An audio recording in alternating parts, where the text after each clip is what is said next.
یہ حدیث شریف جو بخاری شریف اور ابن ماجہ کی حضرت سہل بن سعد کی آئی ہے، حاصل اس حدیث شریف کا یہی ہے کہ عزت و شرافت میں اصل اعتبار دینداری کا ہے، دین کا اور دینداری کا ہے۔ اس کے علاوہ مال اور حسب کا کوئی اعتبار نہیں، کیونکہ آپ صلی اللہ علیہ وسلم نے اس حدیث میں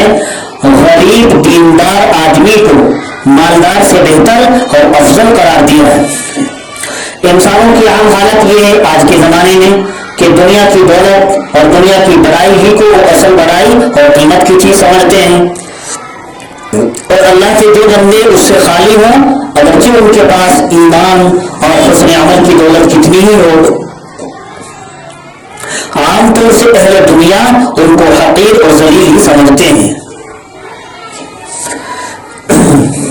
یہ حدیث دراصل اس قلبی اور ذہنی بیماری کے علاج کا ایک نسخہ ہے،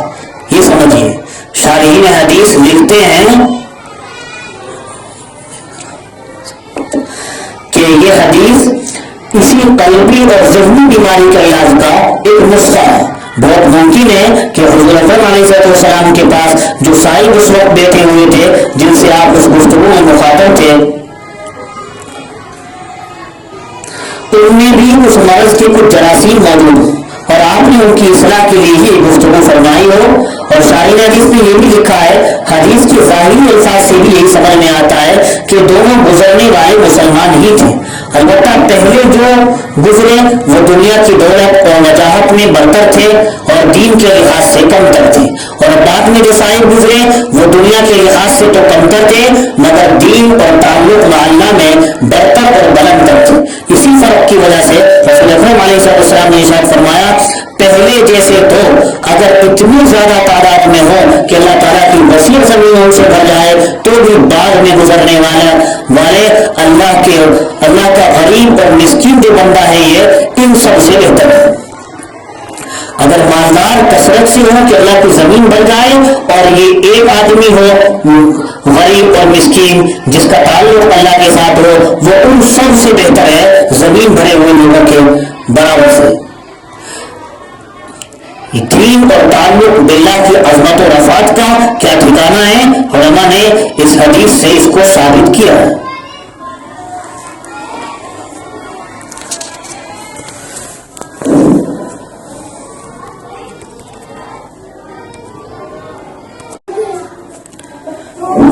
یہ جو حدیث ہے ابو ہریرہ رضی اللہ تعالی عنہ کی، اللہ کے رسول علیہ السلام نے ارشاد فرمایا،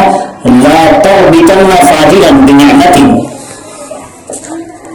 کہ تم کسی بدکار پر کسی نعمت اور خوشحالی کی وجہ سے کبھی ہرگز رشک نہ کرنا، کہ اسے اللہ نے اتنی نعمتیں دے رکھی ہیں۔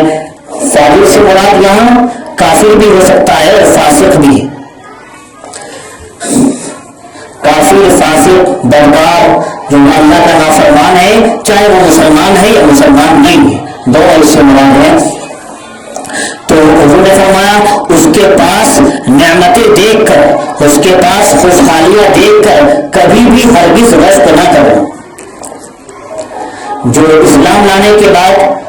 فاسق و فاجر ہے اور یہ نہیں دیکھتا کہ میں حرام کماتا ہوں یا حلال کماتا ہوں، حرام حلال سب اکٹھا کر کے کما رہا ہے اور سب اکٹھا کر رہا ہے، تو اور تم اس پر رشک کرنے لگو، اللہ کی طرف سے فسق و فجور کے باوجود خوب نعمتیں مل رہی ہیں، یہ خوب خوشحالی کی زندگی گزار رہا ہے، حضور فرماتے ہیں تم کبھی بھی ہرگز اس پر رشک نہ کرنا، تم کو معلوم نہیں ہے کہ مرنے کے بعد اس پر کیا کیا مصیبتیں پڑنے والی ہیں۔ دنیا میں تو بے شک لوگ خوشحالی کی زندگی گزار رہا ہے، آگے حضور نے فرمایا فَإِنَّكَ لَا تَدْرِي مَا هُوَ لَٰكِن بَعْدَ مَوْتِهِ، اس لیے کہ تمہیں معلوم نہیں ہے کہ مرنے کے بعد اس پر کیا کیا مصیبتیں پڑنے والی ہیں۔ إِنَّ لَهُ عِندَ اللَّهِ قَاتِلًا لَا يَمُوتُ يَعْنِي النَّارَ وَلَهُ فِي شَرْحِ السُّنَّةِ، اللہ تعالیٰ کے یہاں یعنی آخرت میں اس کے لیے ایک ایسا قاتل ہے جس کو کبھی موت نہیں ہے، جس کو کبھی موت نہیں ہے۔ اس حدیث کو ابو ہریرہ سے روایت کرنے والے جو راوی ہیں عبداللہ ابن ابی مریم، اب وہ کہتے ہیں اس حدیث شریف کی شرح میں انہوں نے کہا ہے یعنی النار،